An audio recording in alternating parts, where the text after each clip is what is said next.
नमस्कार दोस्तों, मैं लोकेश कुमावत आप सभी का अपने डिजिटल प्लेटफॉर्म पर स्वागत करता हूं। जैसा कि आप सब जानते हैं, हम अपना पहला चैप्टर कोशिका कंप्लीट कर चुके हैं। आज हम बात करेंगे उसके क्वेश्चंस के बारे में। ये क्वेश्चंस मैंने पुराने सी टेट पेपर्स और अन्य राज्यों के जो टेट पेपर हैं उनमें से एसएससी के और यहाँ तक कि रीट के जो पिछले पेपर्स में आए हुए हैं वो क्वेश्चंस उठाए हैं। तो आप एक बार क्वेश्चंस को पढ़ना और देखना कि किस तरह का पैटर्न होता है क्वेश्चंस का और कैसे क्वेश्चंस पेपर में पूछे जाते हैं। जो हमने पढ़ा है वही पेपर में पूछा जाता है, बस जरूरत होती है उसे थोड़ा समझकर करने की। ऐसा कुछ नहीं है कि पेपर एकदम बाहर से पूछ लिया जाएगा, बस थोड़ा मन में डर रहता है अपने, तो खुद पे विश्वास रखें और पूरे मनोयोग के साथ में पेपर को सॉल्व करें, तो आपको पता लगेगा कि जो भी हमने पढ़ा है पेपर उसी में से आया है। ठीक है, तो अब अपन शुरुआत करते हैं क्वेश्चंस की। नंबर एक है, मानव शरीर में सबसे लंबी कोशिका है। मानव शरीर में सबसे लंबी कोशिका क्या है? आप अपना जवाब नोट करेंगे। तो मानव शरीर की सबसे लंबी कोशिका है तंत्रिका कोशिका। ठीक है, इसके बाद अपन बात करते हैं अंडाणु की। तो अंडाणु क्या है? अंडाणु है मानव शरीर की सबसे बड़ी कोशिका। मानव शरीर की सबसे बड़ी कोशिका कौन सी है? अंडाणु। उसके बाद शुक्राणु की बात करते हैं, तो शुक्राणु है मानव शरीर की सबसे छोटी कोशिका। सबसे छोटी कोशिका। अब बात करें यकृत की, तो यकृत क्या है? सबसे बड़ी ग्रंथि मानव शरीर की। ठीक है, तो एक क्वेश्चन से अपने चार क्वेश्चन कंप्लीट हो गए। सबसे छोटी कोशिका शुक्राणु, मानव शरीर की सबसे बड़ी कोशिका अंडाणु, सबसे लंबी कोशिका तंत्रिका और सबसे बड़ी ग्रंथि यकृत ग्रंथि। ठीक है, तो इस तरह से अपन पढ़ेंगे तो पूरा आनंद आएगा पेपर करने में भी और क्वेश्चंस करने में भी। ठीक है, अब बात करें अपन डीएनए के द्विकुंडलित मॉडल की खोज किसने की? आप अपना आंसर नोट करेंगे। मैं बता देता हूं, डीएनए के द्विकुंडलित मॉडल की खोज की थी वाटसन और क्रिक ने। ठीक है, अब बात करते हैं अपन रॉबर्ट ब्राउन की। रॉबर्ट ब्राउन ने किसकी खोज की थी? तो रॉबर्ट ब्राउन ने की थी केंद्रक की खोज। ठीक है, ल्यूवेन हॉक ने किसकी खोज की थी? तो ल्यूवेन हॉक ने की थी जीवित कोशिका की खोज।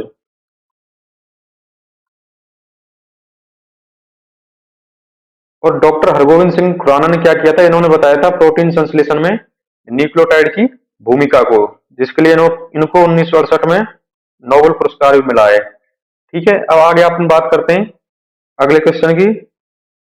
तो अगला क्वेश्चन है अपना, कोशिका में वह संरचना जिसमें प्रकाश अवशोषक वर्णक होता है उसे क्या कहते हैं? आप अपना आंसर नोट करेंगे, मैं बता देता हूं। उसको कहते हैं अपन हरित लवक, जिसमें कि प्रकाश अवशोषक वर्णक पाया जाता है। हरित लवक कहाँ पाया जाता था? मैंने आपको बताया था, तो हरित लवक पाया जाता है अपना पत्तियों में। ये अपनी पत्ती है, तो इस पर हरित लवक पाया जाता है। ठीक है, जब इस पर प्रकाश की किरणें पड़ती हैं तो ये जो हरित लवक होता है ये इसको प्रकाश को क्या है, अवशोषित कर लेता है, जिसके द्वारा ये अपना भोजन बनाते हैं और कार्बोहाइड्रेट का निर्माण करते हैं। ठीक है, राइबोसोम क्या है? राइबोसोम है प्रोटीन की फैक्ट्री। Factory of protein. ठीक है, उसके बाद रिक्तिका की बात करें तो रिक्तिका का क्या रोल होता है? रिक्तिका पादप कोशिकाओं में बहुत बड़ी होती है। क्यों बड़ी होती है? क्योंकि इसमें जल व अन्य जो अपशिष्ट पदार्थ है उनका क्या होता है? संचय होता है। ठीक है, इसलिए इसकी साइज जो है वो बड़ी होती है। अब बात करें अपन केंद्रक की, तो केंद्रक को कोशिका का नियंत्रण केंद्र भी बोलते हैं। नियंत्रण केंद्र। ठीक है, अगले क्वेश्चन की बात करें। अगला है अपना, निम्न में से किस कोशिकांग में संरूपण तल व परिपक्वन तल पाए जाते हैं? ये अपना रीट 2021 में आया हुआ क्वेश्चन है। ये क्वेश्चन में बस समझने की बात थी अपने को। मैंने आपको बताया था कि गोल्जी का जो होता है माइटोकॉन्ड्रिया, जो होती है माइटोकॉन्ड्रिया, माइटोकॉन्ड्रिया दोहरी झिल्ली युक्त कोशिकांग है। इसको अपन एलिमिनेशन मेथड से करेंगे हल। तो ये दोहरी झिल्ली युक्त कोशिकांग है, इसमें अंदर क्रिस्टी पाई जाती है, ऑक्सीसोम पाई जाते हैं, है ना। तो इसमें परिपक्वन तल और संरूपण तल का तो कोई मतलब होता ही नहीं है। ठीक है, इसकी बाहर वाली झिल्ली तो हो जाए चिकनी, इस तरह की स्ट्रक्चर होती है ना इसकी। ये, ठीक है। तो इसकी बाहर की झिल्ली तो चिकनी होती है एकदम, और अंदर वाली क्या होती है, अंदर वाली में भले होते हैं, ठीक है। अब बात करें अपन लाइसोसोम की, तो लाइसोसोम क्या होता है, एंजाइम होता है, ठीक है। तो लाइसोसोम नहीं हो सकता, ये नहीं हो सकता। अब बात करें अपन लवक की, तो लवक में अपने क्या होते हैं, स्ट्रोमा और ग्रेना, ठीक है। तो ये पादप कोशिकाओं में पाया जाता है। लेकिन जब गोल्जी कोय की अपन बात करते हैं, तो गोल्जी कोय में क्या होता है कि गोल्जी कोय में इस तरह की स्ट्रक्चर्स होती हैं, ठीक है, नली के रूप में। और इसमें आशय, रिक्तिका और कुंडिकाएं पाई जाती हैं, ठीक है। इसी में ऐसे यहाँ पे मैं बता देता हूं आपको, ये संरूपण तल होते हैं और यही यहाँ पे होते हैं परिपक्वन तल, ठीक है। तो ये अपना गोल्जी कॉय होगा इसका आंसर। अब आगे अपन बात करें अगले क्वेश्चन की, तो अगला है, एक विद्यार्थी ने सूक्ष्मदर्शी की सहायता से एक ऐसी कोशिका को देखा जिसमें स्पष्ट कोशिका भित्ति तो थी, यानी कि कोशिका भित्ति तो थी किंतु स्पष्ट केंद्रक नहीं था। वह कौन सी कोशिका है, तो पादप कोशिका में तो स्पष्ट केंद्रक होता है, प्राणी कोशिका में भी स्पष्ट केंद्रक होता है। तंत्रिका कोशिका की बात करें तो तंत्रिका कोशिका भी कौन सी कोशिका है, प्राणी कोशिका, इसमें भी स्पष्ट केंद्रक होता है। लेकिन जो जीवाणु कोशिका होती है, जीवाणु कोशिका में स्पष्ट केंद्रक नहीं पाया जाता। सबकी बात नहीं कर रहा मैं, लेकिन कुछ एक जीवाणु कोशिकाएं ऐसी होती हैं जिसमें स्पष्ट केंद्रक नहीं पाया जाता। कोशिका भित्ति तो पाई जाती है इसमें, लेकिन स्पष्ट केंद्रक अनुपस्थित होता है, इसलिए इसका आंसर क्या होगा, जीवाणु कोशिका। आगे हम बात करेंगे प्लाज्मा झिल्ली बनी होती है, तो प्लाज्मा झिल्ली मैंने आपको बताया था किसकी बनी होती है, प्रोटीन और फास्फोलिपिड की, प्रोटीन प्लस फास्फोलिपिड की। तो इसका आंसर क्या हो जाएगा, ए और बी, ए और बी दोनों, इसका आंसर हो जाएगा डी। आगे हम बात करते हैं, संरचनाओं के कौन से युग्म प्राय पादप और जंतु दोनों कोशिकाओं में पाए जाते हैं, यानी कि ऐसे कोशिकांग देखने अपने को ऑप्शन में से जो कि पादप कोशिका में भी और जंतु कोशिका में भी दोनों में पाए जाते हैं। अब अपना आंसर नोट करेंगे। अब कोशिका भित्ति और न्यूक्लियस, न्यूक्लियस तो दोनों में पाया जाता है केंद्रक, लेकिन कोशिका भित्ति जो है किसमें पाई जाती है, कोशिका भित्ति केवल किसमें पाई जाती है, पादप कोशिकाओं में, ठीक है। तो यह आंसर नहीं हो सकता। दूसरी की बात करें, न्यूक्लियस दोनों में पाया जाता है, क्लोरोप्लास्ट, क्लोरोप्लास्ट किसमें पाया जाता है, केवल पादप कोशिकाओं में, ठीक है। मतलब अंतर्द्रवी जालिका और कोशिका कला, अंतर्द्रवी जालिका और कोशिका कला दोनों में पाई जाती है, ये पादप कोशिका में भी होती है और जंतु कोशिका में भी होती है। कोशिका कला कोशिका भित्ति के अंदर कोशिका कला होती है पादप कोशिका में, ठीक है। इसलिए इसका आंसर क्या हो जाएगा, सी। अगले में कोशिका भित्ति दे रखी है जो कि पादप कोशिका में पाई जाती है, केवल जंतु कोशिका में नहीं पाई जाती। अगले क्वेश्चन की यदि अपन बात करें तो अगला है अपना, सेल्यूलोज भित्ति किसके सेलों में पाई जाती है, सेलुलोज भित्ति किसके सेलों में पाई जाती है। सेलुलोज भित्ति का मतलब क्या है, सेलुलोज भित्ति का मतलब है कोशिका भित्ति, कोशिका भित्ति से मतलब है यहाँ पे, क्योंकि कोशिका भित्ति किसकी बनी होती है, सेलुलोज की। तो ये किसमें पाई जाती है, केवल पौधों में पाई जाती है। आगे अपन बात करें, न्यूक्लियस के बाहर डीएनए कहाँ मिलता है। मैंने आपको बताया था कि न्यूक्लियस के बाहर डीएनए जो मिलता है वो किसमें मिलता है, माइटोकॉन्ड्रिया में। तो कोशिका के अंदर डीएनए दो जगह मिलता है,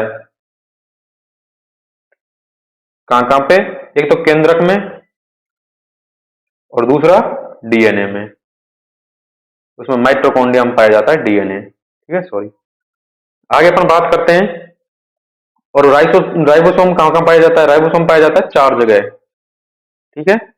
राइबोसोम कहां कहां पाया जाता है, एक तो स्वतंत्र रूप से पाया जाता है, एक खुरदुरी अंतःप्रद्रवी जालिका भी पाया जाता है, एक माइटोकॉन्ड्रिया में पाया जाता है, ठीक है। अब अपन बात करते हैं आगे, डीएनए जो है, डीएनए एक तो माइटोकॉन्ड्रिया का स्वयं का डीएनए होता है, एक हरितलवक का स्वयं का डीएनए होता है, हरितलवक का भी स्वयं का डीएनए होता है। अगले क्वेश्चन की बात करते हैं अपन, निम्न में से किस कोशिकांग को कोशिका का पावर हाउस कहते हैं। तो पावर हाउस तो सब जानते हैं, बिजली घर किसको कहा जाता है? माइटोकॉन्ड्रिया को। ठीक है, अगले क्वेश्चन की बात करते हैं। तो प्रोटीन संश्लेषण में निम्न कोशिकांगों में से किसकी भूमिका सबसे महत्वपूर्ण होती है? एक बार आपका आंसर नोट करेंगे। तो प्रोटीन संश्लेषण में सबसे ज्यादा भूमिका किसकी होती है? राइबोसोम की। राइबोसोम को अपन क्या बोलते हैं? प्रोटीन का कारखाना। प्रोटीन का कारखाना भी बोला जाता है इसको। तो अब देख लेते हैं किस किस में राइबोसोम है। राइबोसोम एक तो इसमें है, और किसमें और किसी में नहीं है। तो आंसर क्या होगा इसका? अंतर्द्रवी जालिका और राइबोसोम। अंतर्द्रवी जालिका क्यों होगा? क्योंकि खुरदरी अंतःप्रद्रवी जालिका जो होती है उस पर क्या पाए जाते हैं? राइबोसोम। ठीक है, उस पर राइबोसोम पाए जाते हैं जो कि प्रोटीन संश्लेषण का कार्य करते हैं। अब अगले क्वेश्चन की अपन बात करें तो निम्न में से किस कोशिकांग को एटम बम कहा जाता है? एटम बम किसको कहा जाता है? एटम बम, या फिर कह दें इसको अपन सुसाइडल बैग। सुसाइडल बैग किसको कहा जाता है? लाइसोसोम को। क्यों कहा जाता है? क्योंकि इसमें कुछ यदि गलती से इसकी कोई ये झिल्ली फट जाए, लाइसोसोम की यदि झिल्ली फट जाए, तो इसमें ऐसे एंजाइम पाए जाते हैं जो कि उसी कोशिका का पाचन कर देते हैं जिसमें ये लाइसोसोम खुद उपस्थित होता है। आई समझ में? क्यों कहते हैं इसको? क्योंकि ये मान लो कोई लाइसोसोम है, ठीक है, ये एकल झिल्ली युक्त कोशिकांग है। यदि गलती से इसकी झिल्ली फट जाए तो इसमें जो एंजाइम होते हैं, इसमें लाइसोसोम में जो एंजाइम होते हैं वो क्या करते हैं? वो उसी कोशिका को पचा देते हैं जिसमें खुद लाइसोसोम उपस्थित होता है। ठीक है, इसलिए इसको क्या बोलते हैं? इसलिए इसको बोला जाता है सुसाइडल बैग या फिर एटम बम। ठीक, आगे अपन बात करते हैं कोशिका के विषय में निम्न में से कौन सा कथन सत्य है? क्या पूछा इसने? सत्य है। तो सभी कोशिकाओं में केंद्रक होता है। बताइए क्या ये सत्य है? चलो देखते हैं। सभी कोशिकाओं की आकृति गोल होती है, क्या ये सत्य है? चलो देखते हैं। किसी ऊतक की कोशिकाएं समान होती हैं, विचार करो। और किसी भली भांति व्यवस्थित जीव में कोशिकाओं का आकार समान होता है। तो ये तो कोई जरूरी नहीं है कि किसी भली भांति व्यवस्थित जीव में सभी कोशिकाएं जो होती हैं उनके आकार समान हो, नहीं है ना। सभी कोशिकाओं में केंद्रक होता है, ये भी जरूरी नहीं है। ठीक है, अभी अपन ने बात की थी जीवाणु कोशिकाओं की। जीवाणु कोशिकाओं में केंद्रक था क्या? नहीं था ना। ठीक है, और प्रोकैरियोटिक जो होती है उनमें जरूरी नहीं है कि सब में केंद्रक जो है एकदम विकसित रूप से पाए जाए। ठीक है, तो सभी कोशिकाओं में केंद्रक नहीं होता, ये भी सत्य नहीं है। अब बात करें अपन, सभी कोशिकाओं की आकृति गोल होती है, ऐसा कोई जरूरी नहीं है कि गोल हो सबकी आकृति। ठीक है, कोशिकाएं जो अनिश्चित आकार की होती हैं। ठीक है, मैंने तरकुश कोशिकाएं बताई थी, लंबी थी और तरकुनुमा थी, शाखित थी, तंत्रिका कोशिका। ठीक है, अगली बात करें अपन, किसी ऊतक की कोशिकाएं समान होती हैं, यानी कि कोशिका से मिलकर क्या बनता है? कोशिका से मिलकर बनता है ऊतक। यानी कि जो ऊतक जो होता है उसमें सभी कोशिकाएं एक ही जैसी होती हैं। ठीक है, तो ये इसका आंसर हो जाएगा नंबर 3, किसी ऊतक की कोशिकाएं समान होती हैं। आगे हम बात करते हैं कि कोशिका के किस कोशिकांग को कोशिका का शक्ति ग्रह कहते हैं? शक्ति ग्रह यानी कि पावर हाउस। अभी बात करके गए अपन, तो पावर हाउस क्या है? माइटोकॉन्ड्रिया। लाइसोसोम को क्या कहते हैं? लाइसोसोम को कहते हैं सुसाइडल बैग। Suicidal bag. ठीक है, राइबोसोम को क्या बोलते हैं? राइबोसोम को बोलते हैं फैक्ट्री ऑफ प्रोटीन। केंद्रक को क्या बोलते हैं? केंद्रक को बोलते हैं नियंत्रण केंद्र। ठीक है, आगे बात करें अपन, केंद्रक की खोज किस वैज्ञानिक ने की थी? ये अपने आरबीएससी की बुक से उठाए गए क्वेश्चन हैं। तो केंद्र की खोज किस वैज्ञानिक ने की थी? तो केंद्र की खोज की थी अपनी रॉबर्ट ब्राउन ने। रॉबर्ट हॉक ने किसकी की थी? कोशिका की। ल्यूवेन हॉक ने किसकी की थी? जीवित कोशिका की। और स्लीडर ने क्या दिया था? कोशिका सिद्धांत। इन्होंने दिया था कोशिका सिद्धांत। आगे बात करते हैं अपन अगले क्वेश्चन की। माइटोकॉन्ड्रिया का संबंध है एटीपी से। रीजनिंग की तरह क्वेश्चन पूछ लिया है, एसएससी में आया हुआ क्वेश्चन है ये। ठीक है, तो माइटोकॉन्ड्रिया का संबंध किससे है? एटीपी से। उसी प्रकार राइबोसोम का संबंध किससे है? यानी कि माइटोकॉन्ड्रिया में जो ऊर्जा बनती है वो एटीपी के रूप में संचित होती है। माइटोकॉन्ड्रिया बनाती है ऊर्जा, ये ऊर्जा का रूप है। ठीक है, तो प्रोटीन क्या बनाता है? प्रोटीन किसका संश्लेषण करता है? राइबोसोम किसका संश्लेषण करता है? तो राइबोसोम करता है अपना प्रोटीन का संश्लेषण। ठीक है, तो इसका आंसर क्या हो जाएगा? प्रोटीन। अब आगे बात करते हैं, कोशिका चक्र की किस अवस्था में डीएनए का संश्लेषण होता है? ये आरबीएससी का क्वेश्चन है। तो कोशिका चक्र की किस प्रावस्था में डीएनए का संश्लेषण होता है? ये बहुत ही अच्छा क्वेश्चन है। तो किस प्रावस्था में होता है? एस प्रावस्था में। इसमें क्या होता है? इसमें होता है आवश्यक पदार्थों का संश्लेषण होता है। प्रोटीन के लिए, डीएनए के लिए आवश्यक प्रोटीन जो होती है और आरएनए जो होती है उसका संश्लेषण तो होता है जीवन में, ठीक है। एस प्रावस्था में प्रोटीन का संश्लेषण होता है, उसका डीएनए का, सॉरी, एस प्रावस्था में क्या होता है? डीएनए का संश्लेषण होता है। और जी2 में क्या होता है? जी2 में होता है अपना प्रोटीन का संश्लेषण,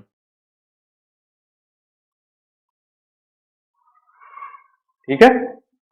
अब आगे बढ़ते हैं अपन। आगे बात करेंगे, नीचे दिए गए कथनों का अध्ययन कीजिए। यहाँ पे अपने इन कथनों का विचार करना है। ये यूपीएससी में आए क्वेश्चन है, ठीक है। और देख रहे क्वेश्चन का लेवल क्या है। नीचे दिए गए कथनों का अध्ययन कीजिए। गुणसूत्र केंद्रिका में स्थित होते हैं। ध्यान से देखना, गुणसूत्र केंद्रिका में स्थित होते हैं। बीज गुणसूत्रों में स्थित होता है, बीज यानी कि जीन, ठीक है। एक कोशिकीय जीव श्वसन और जनन करते हैं, श्वसन और जनन करते हैं। अगली बात करें अपन, कोशिका झिल्ली का सबसे महत्वपूर्ण कार्य कोशिका में पदार्थों के आवागमन को नियंत्रित करना है, ठीक है। तो नंबर 4 भी सही है। कोशिका झिल्ली का सबसे महत्वपूर्ण कार्य क्या है? पदार्थों के, ये कोशिका झिल्ली है तो इसमें से जो पदार्थ बाहर आएंगे और अंदर आएंगे उनका क्या करती है? नियंत्रण करती है। तो ये तो सही है। अगली बात अपन करें, एक कोशिकीय जीव श्वसन और जनन कर सकते हैं। ये भी सही है, क्योंकि जिनमें एक कोशिका होती है, अमीबा है, तो वो श्वसन भी कर सकते हैं और जनन भी कर सकते हैं, ठीक है। तो ये भी सही है। अगली बात करें अपन, बीज गुणसूत्रों में स्थित होते हैं, यानी कि जीन जो होते हैं, जीन किस में पाए जाते हैं? गुणसूत्र में पाए जाते हैं। ये भी सही है। गुणसूत्र केंद्रिका में स्थित होते हैं, तो ये अपने को यहाँ पे ध्यान देना है कि जो गुणसूत्र जो है वो केंद्रिका में ना होकर के किस में होते हैं? केंद्रक में। ये किस में होते हैं? केंद्रक में। इस तरह क्रोमेटिन जालिका जो होती है, ठीक है, वो किस में पाई जाती है? केंद्रक में पाई जाती है। तो यहाँ पे ये गलत है, इसका आंसर हो जाएगा नंबर 4। आगे हम बात करते हैं कि केंद्रक के अतिरिक्त किस कोशिकीय अंग में डीएनए होता है? अभी मैंने बताया था, ये दोबारा आया ये क्वेश्चन, कि केंद्रक के अतिरिक्त किस कोशिकीय अंग में डीएनए पाया जाता है? किसमें पाया जाता है? माइटोकॉन्ड्रिया में। माइटोकॉन्ड्रिया का स्वयं का डीएनए होता है और हरित लवक का भी स्वयं का डीएनए होता है, स्वयं का डीएनए होता है। आगे हम बात करते हैं कि जीव द्रव्य की खोज किसने की? तो ये एनसीईआरटी का क्वेश्चन है, एनसीईआरटी से उठाया है मैंने ये। तो जीव द्रव्य की खोज किसने की? रॉबर्ट हुक ने तो की थी किसकी? कोशिका की। ल्यूवेनहॉक ने की थी जीवित कोशिका की। वॉटसन ने क्या दिया था? द्विकुंडलित मॉडल, डीएनए का द्विकुंडलित मॉडल, ठीक है। और जीव द्रव्य की खोज किसने की थी? जेई प्रोकंज ने।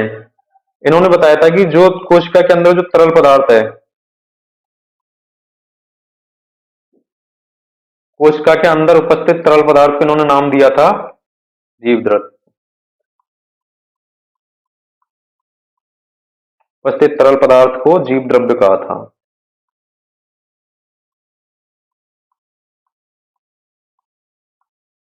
ठीक है। तो ये भी अपने को ध्यान रखना है। अब एक क्वेश्चन मैं आपसे पूछता हूं कि कोशिका विभाजन की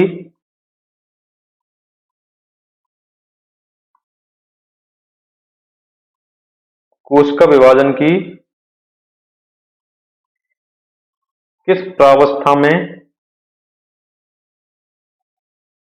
जीन विनिमय होता है? बहुत इंपॉर्टेंट क्वेश्चन है और सभी इसका जवाब कमेंट बॉक्स में कमेंट कर देना, ठीक है। तो क्लास कैसी लगी उसके बारे में भी कमेंट करके बताना। आज के लिए इतना ही काफी है। Thank you. और यदि वीडियो आपको पसंद आए तो लाइक करें, कमेंट करें और चैनल को सब्सक्राइब करें और साथ ही साथ में अपनी तैयारी को मजबूत करें। धन्यवाद।